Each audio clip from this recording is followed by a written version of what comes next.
Hey everyone, it's God's Magic. Welcome back to my channel. I hope everyone's doing good today. So come eat dinner with me. Today we're going to be doing a review on 1Kings. We're going to do a review on where we're at, recap, and get to the new place that we're going to be going into in this series. Enjoy this mukbang. So I got my sweet tea, some ranch, some beef juice, the French dip, and some crackers, and some broccoli cheddar soup from McAllister's that my mom left over. So, period. Okay, so we're going to go over chapter 1 real quick. So basically, everyone knew that King Solomon was going to be the next king, because King David's old in his time right now in chapter 1. He is not able to even get warmth on his body. They're having to get people to basically hug him. They had to find a maid or servant, something like that, to basically cover him so he can get warm.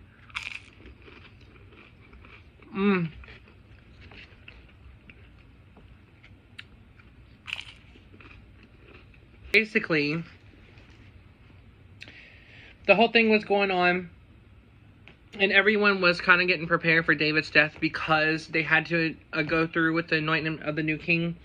And somebody, I can never say his name right, but I can't remember his name, and I'm looking and I can't find it. But basically, this person that knew Solomon was going to be the king decided that he was going to go behind the king's back, which was still King David at the time, and then go basically celebrate that he was going to be king because he's the oldest, right? Solomon's mom approached and said, "King David, have you not appointed Solomon to be the king?" And King David was confused, just as is, like, yes, that's what I promised by the Lord. They found out that Solomon was already celebrating because they thought they were going to be king. And that's not the case. So what King David decided to do, because he knew he was getting close to going home, is he anointed Solomon with Nathan the prophet. And they yelled with a trumpet that hail King Solomon. So the person who was pretending to be the king ended up getting into some stuff he did not like. The person who claimed to be king ended up like, oh, let's just ignore it. Well, a prophet showed up at his doorstep, basically, and he was sent from King David. And the person was like, the person who tried to be king was like, oh, my good friend, you come to support me with good words. And the prophet was like, on the contrary. Basically, like, you're in trouble and you know what you've done. I'm just the messenger.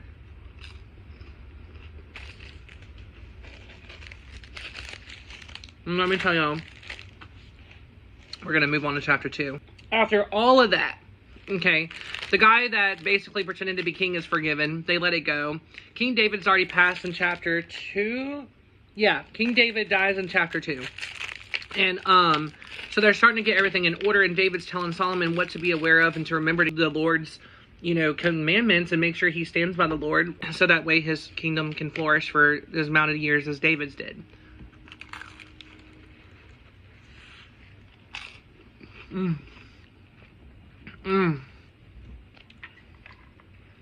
You would have thought that the person who was pretending to be the king or deceiving everyone to thinking he was going to be king would have ran away, because Solomon's now in charge and Solomon's got all this power now. And King David told him specifically, you know, to be able to pray and get the Lord's discernment during situations of being king, because back then they were held to a different accountability than they are today. You know, it's not like today's history back then. So the person that was trying to be king ended up going to King Solomon years later. He should have stayed away, because he had the audacity to ask King Solomon for a girlfriend. He got executed. He got executed. That we all know that. He got executed. So as we keep moving on, that man got executed. Okay. And then the person, Joab, got executed as well. And then Shimei got executed as well. So there were like a lot of deaths in King Solomon taking reign as king, which they were like just. They were for justice, basically. And so Solomon was starting to look at and see how much power he did have. He started seeing the situations that he could be put in. And he prayed to God and asked specifically for help with discernment because of the struggles. You don't want to accidentally make the wrong choice, as we read together. He just don't want to make the wrong choice, ended up the blood being on his hands. So he prayed and he said, "You have shown your servant David, my father, great loving kindness, because he walked with you in faithfulness and righteousness and with uprightness of heart towards you. You have kept for him this great loving kindness, in that you given him a son to sit on his throne today. So now, O Lord my God, you have made your servant king in place of David, my father. As for me, but I am a little boy in wisdom and experience. I do not know how to go out or come in, how to conduct business as a king. So he was praying to God, basically telling him that he just wanted wisdom and understanding. He didn't ask for money or a long life. He didn't ask for none of that. He wanted to make sure he stared in the straight and narrow. God answers him and was like, because you have not asked yourself for a long life, nor wealth, nor the lives of your nor for the lives of your enemies, but have asked for yourself to understand, to recognize justice. God ended up giving him more than he asked for. And I'm just like, okay, period. You know, like, he ended up getting wisdom, knowledge, understanding, discernment. He also ended up getting prosperity and wealth and security in his kingdom for a lot of years. Like, as we get to the next chapter, you'll realize how long he ended up having all of that.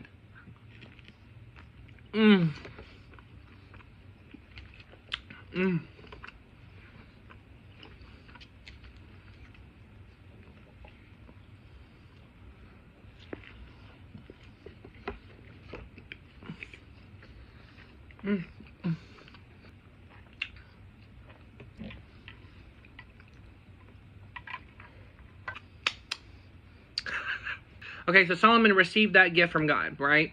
Well, as soon as he got that gift from God, he got put through a test already. So there was 2 women that came up to him in his kingdom, and they were like, you know, they both had kids at the same time, and they both were mothers. The mother that was angry, her child passed overnight. The mother who was just there also, her child is still alive. Well, the other mother whose child passed away, she tried stealing the live kid that belonged to the other mother. They brought the girls to the King Solomon. We already know that. We're up to that part. The mothers kept complaining back and forth, that's my child, that's my child, that's my child. So he was like, bring me a sword. We'll cut the baby in half and each of you get a part. One mother said, no, please do not harm the child. Give it to her. And the other one said, good, at least none of us will get the child. At least both of us won't have one. So the King Solomon already knew who the mother was. He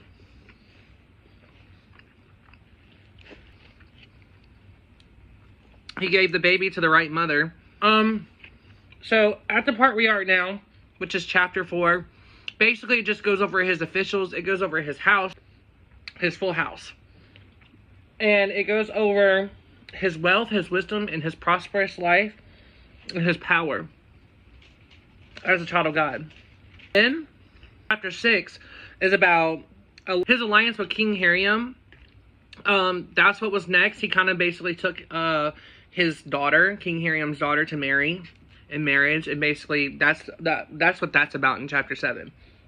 Chapter 6 is about him building the temple of the Lord, his house and his palace, all of it together in one. It just goes through the explanation of how the house is laid out, how many things are as pillars, and what's involved within that house that he made specifically. And there's a lot of crystals involved and a lot of incense. It's really cool. I like the way he made it his house specifically.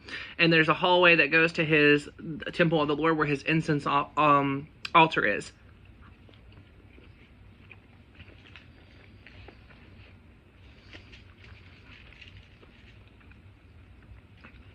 This is so good, y'all. Y'all should try chips.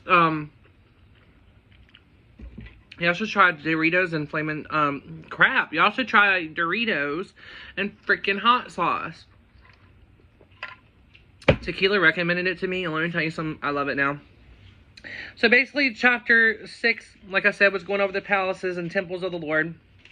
And then chapter 7 is specifically about his palace and Hiram's employees that had to work for Solomon. So basically they teamed up in partnership with companies. That's how I look at it, but really it's kingdoms. And then the next chapter is the Ark of God is brought into the temple. It tells you about how that was placed, what they built around it, stuff like that. And then Solomon did a prayer dedication to the temple, basically prayed over it and everything, period. Chapter 9 is God's promise to him and his warning about turning away from him and what would happen, basically. Because he built all of this through the Lord. And, yeah. That's all I'm going to say about that. Cities were blessed and given to him. Then we go to chapter 10. Queen Sheba visits King Solomon because she has been hearing about him for a while. She ended up getting shocked. Indeed, they started talking about deals and stuff and whatnot. But basically, King Sheba was pleased, and he ended up like blessing her with a bunch of like coins, I guess you would call it.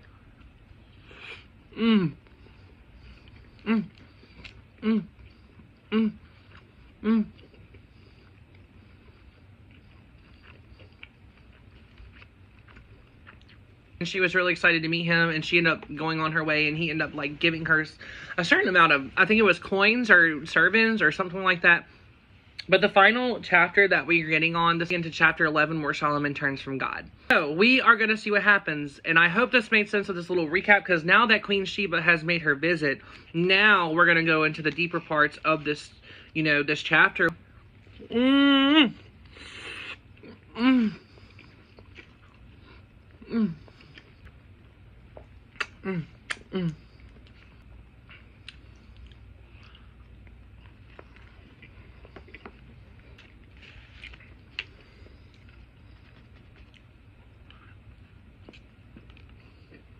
This is going to be the end of the video because we got to move into the next chapter. So I'll be recording a video pretty soon on chapter 11. So I thank you so much for joining me. I hope you enjoyed dinner with me, and I will see you on the next video. And basically, we got to see what happens next, because we just know that Solomon turns from God in chapter 11. We're going to find out why. But thank you so much, and I will see you in the next video. Bye.